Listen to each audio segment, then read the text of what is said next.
Ele está aqui nesta noite. Jesus está aqui, Ele está vivo. Seu poder, a sua graça, o Espírito de Deus está aqui.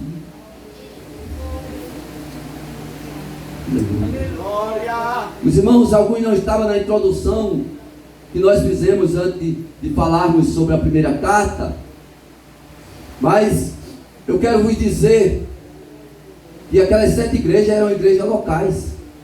Era como que Jesus hoje mandasse alguém escrever uma carta para a igreja aqui da sede da Rede Esperança. Era igreja local. Veja a preocupação de Jesus com uma igreja local. A igreja que está em Esmirna. Não era a igreja no seu contexto espiritual, seu contexto universal, porque eu volto a dizer, no contexto universal, no contexto espiritual, a igreja só é uma. Ela não é 7, ela é uma. Jesus diz a minha igreja. Mas aqui, eu sei as tuas obras. As tribulação e pobreza. Aí ele abre um parênteses, mas tu és rico. Glória a Deus.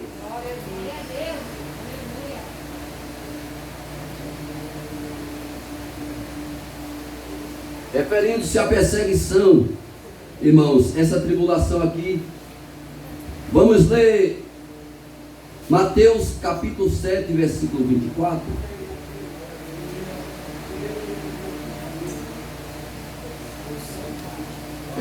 Que fala sobre os alicerces, né? É que a perseguição vem, mas a gente tem que ficar de pé.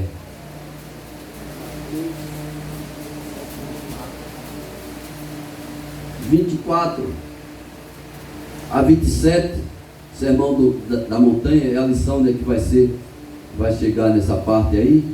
Diz assim a palavra de Deus: todo aquele que escuta estas minhas palavras e as pratica, assemelhá-lo-ei ao homem prudente, que edificou a sua casa sobre a rocha. E desceu a chuva, e correram rios, e assopraram ventos, e combateram aquela casa, e não caiu, porque estava edificada sobre a rocha. Aquele que ouve estas minhas palavras, e as não cumpre, compará-lo-ei ao homem insensato, que edificou a sua casa na areia.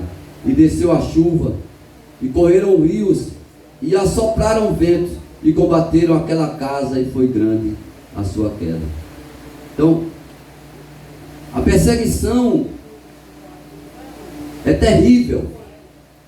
Quando alguém, ou o inimigo, o próprio inimigo, porque toda perseguição a respeito da igreja, ela é gerada, aleluia, ela é gerada no inferno, ela é gerada no coração de Satanás.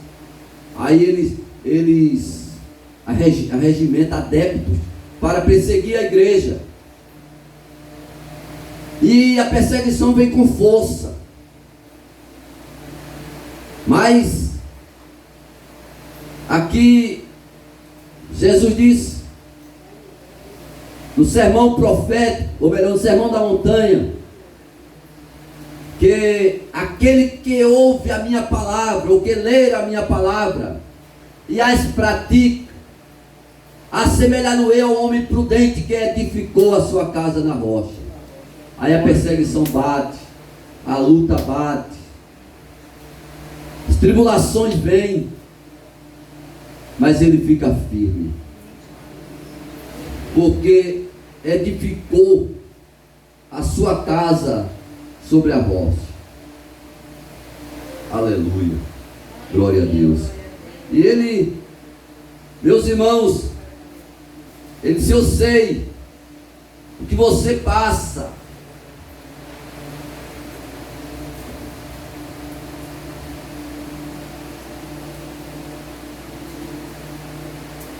Deus sabe particularmente. E Deus sabe o que cada pessoa aqui passa em particular. Aleluia. Deus sabe. Por isso que é bom ser fiel a Deus. Porque nem se preocupe, nem tenha dúvida. Deus sabe o que você passa. Deus sabe o que você faz. Deus sabe o que você tem e Deus sabe o que você não tem. Aleluia. Glória a Deus. Deus estava falando, Jesus estava falando de pessoas daquela igreja ali, representada no seu pastor, ao anjo da igreja. E ele diz assim: eu sei, glória a Deus, eu sei as tuas obras, tribulações e pobreza. Pobreza. Os cristãos, primeiro século, irmão, eram pessoas humildes. Quando tinha um mais abastecido, já ajudava os outros. Porque a elite do Império Romano não queria se dobrar diante de Deus. Poucos você vê falando sobre homens abastados na Bíblia. E essa pobreza aqui pode estar levada para dois sentidos: pobreza material mesmo e humildade de espírito. Pobreza de espírito. E pobreza de espírito não é o que tem falta do espírito, é que é humilde. E quem é o rico nele, quem é o poderoso nele, é o Espírito de Deus. Amém, meus irmãos? Amém.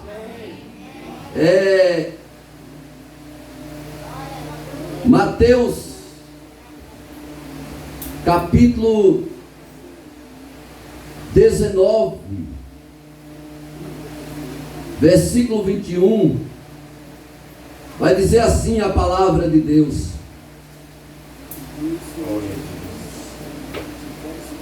19 e 21, disse-lhe Jesus: se queres ser perfeito, vai, vende tudo o que tens, dá aos pobres, e terás um tesouro no céu, e vem e segue-me. Vê que coisa. Jesus disse: tem coragem? Aleluia. Em Tiago capítulo 2, versículos 5 e 7, eu vou ler para os irmãos todos ouvirem melhor. Tiago 2, 5 e 7 diz assim a palavra de Deus: ouvi, meus amados irmãos, porventura não escolheu Deus aos pobres deste mundo,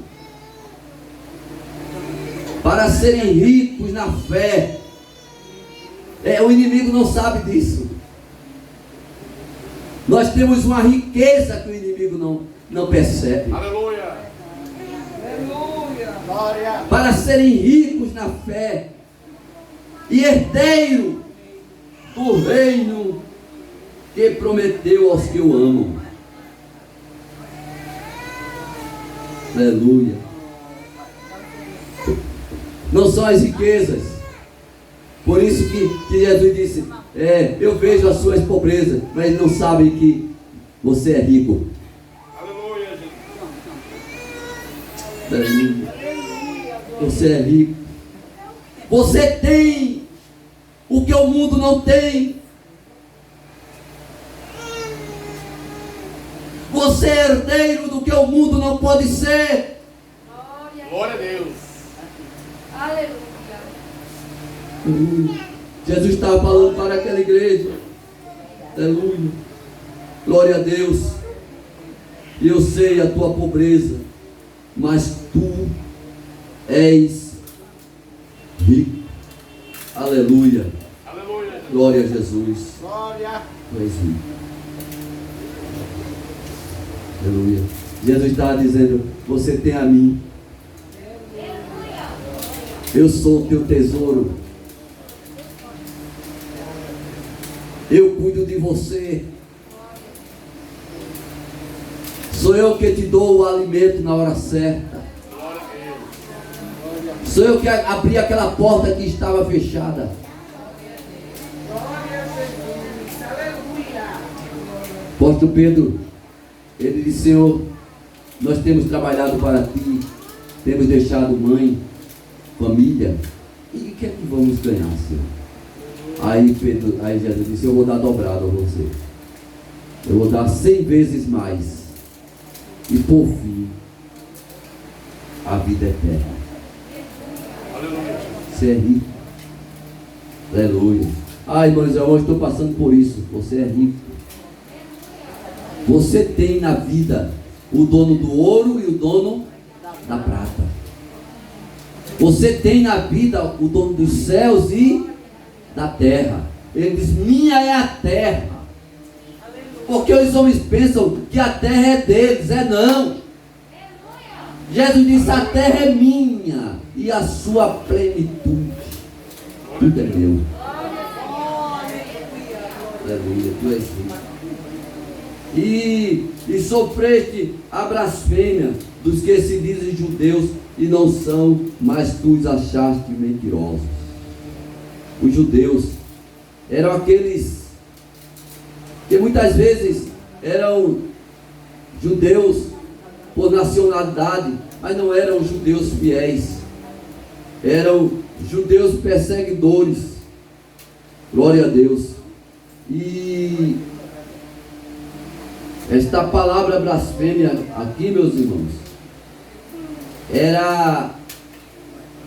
vem de um termo grego chamado blasfemiano, que quer dizer principalmente insulto. Insulto aos crentes. Os judeus ali insultavam os crentes. Diziam ser judeus, mas não eram os judeus. Eles insultavam, e a igreja de Esmina viviam debaixo desse insulto. Aleluia. Por isso que Jesus manda João escrever esta carta. Glória a Deus. Judeus, literalmente eles eram judeus, mas não cristãos, como em Filipe 3:3, Romanos 2:9. Na verdade, judeus por nascimento, mas não espiritualmente. Glória a Deus. E perseguiam os cristãos. Que um dos maiores problemas de Paulo foram os judeus, né? E ele diz, eu sei onde tu habitas, que é onde está a sinagoga. Acompanhe o texto direitinho. Veja onde esta igreja habitava. Aleluia.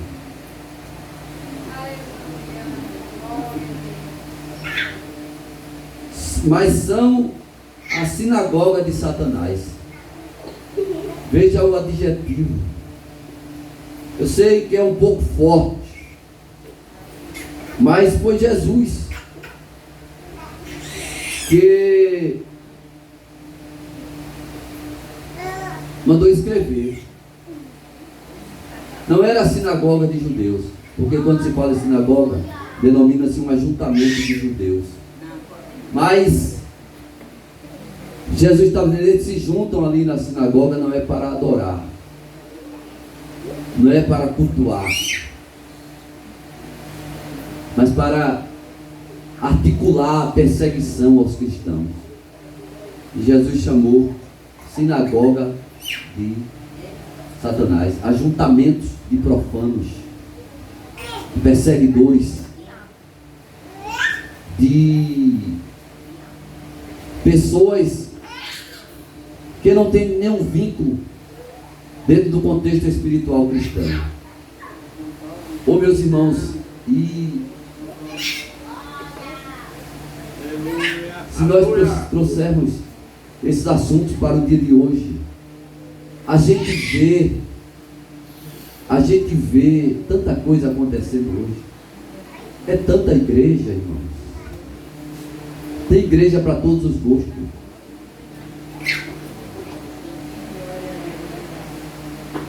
Aleluia.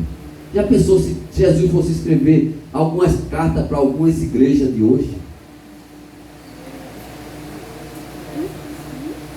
né? Aí aquela igreja grita: me dê isso que acontece.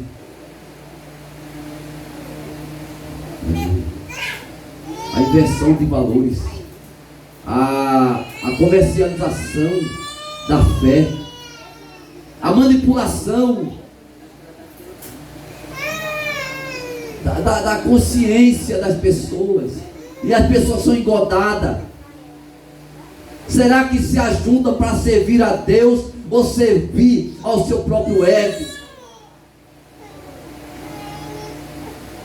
Aleluia.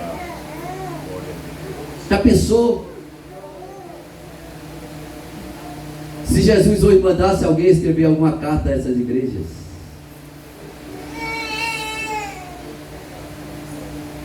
que está no culto, mas os olhares, pensamento, intenção não está em servir a Deus, suas intenções está em quanto vai ser apurado no final do culto. Aleluia, Jesus. Glória. Quanto aquele culto vai render, enganando pessoas,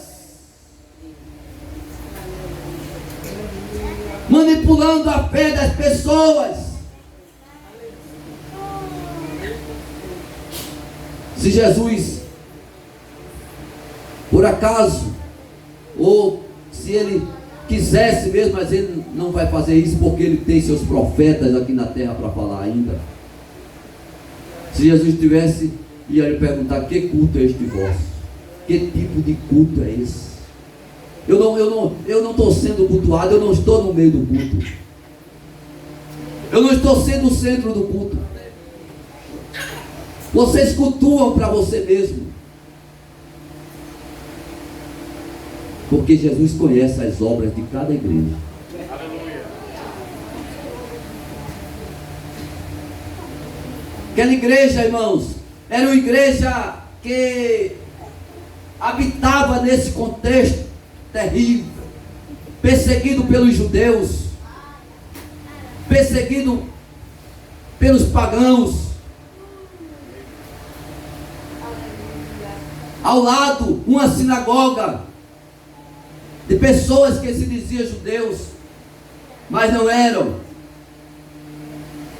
Aleluia. E essa igreja permaneceu firme. Aleluia, Jesus. Na presença de Deus.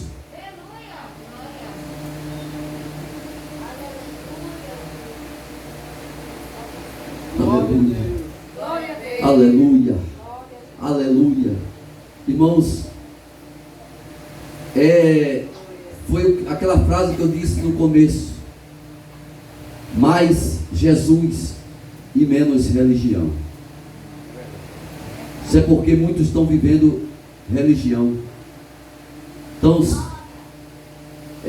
tudo é religião. Fica uma coisa mecanizada aqui na terra. Aleluia. Parece que os dogmas religiosos, né, vale mais do que a palavra. Aleluia. Glória a Jesus. Dogmas, desculpe a expressão, dogmas religiosos. Aquilo que é imposto, faça isso, faça aquilo, vá para lá, venha para cá. Aí Jesus diz: não é aqui, o caminho é esse. Glória. Verdadeira igreja. Aleluia. Aleluia. Não precisa muita coisa não, é o caminho. Ande no caminho, viva no caminho. Aleluia. Glória a Deus. Glória a Deus. Não temas. Jesus disse: nada temas, do que você vai padecer. Não temas.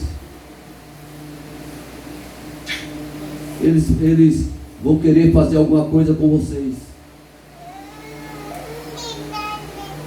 Nada temas das coisas que há de padecer.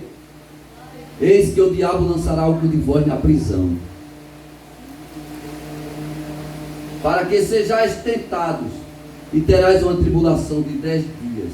Ser fiel até a morte, e dar-te-ei a coroa da vida. Aleluia. Não temas.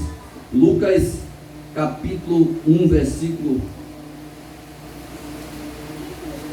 parece que é 46. Lucas 1, deixa eu ver aqui.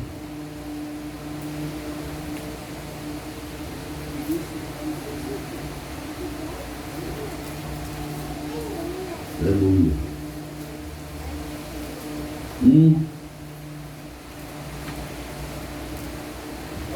46, deixa eu ver o que é que diz aqui. Diz assim: disse então Maria, a minha alma engrandece ao Senhor. Vamos descer. E o meu espírito se alegra em Deus, meu Salvador, porque atentou na humilde e sua serva. Pois eis que desde agora todas as gerações me chamarão bem-aventurada, porque me fez grandes coisas o poderoso, e santo é o seu nome. Eis que a sua misericórdia é de geração em geração sobre os que o temem. Com o seu braço agiu valorosamente, dissipou os soberbos no pensamento do seu coração, depois o dos tronos poderosos, e elevou os humildes. Aleluia. Não temas do que hás de padecer. Glória a Deus.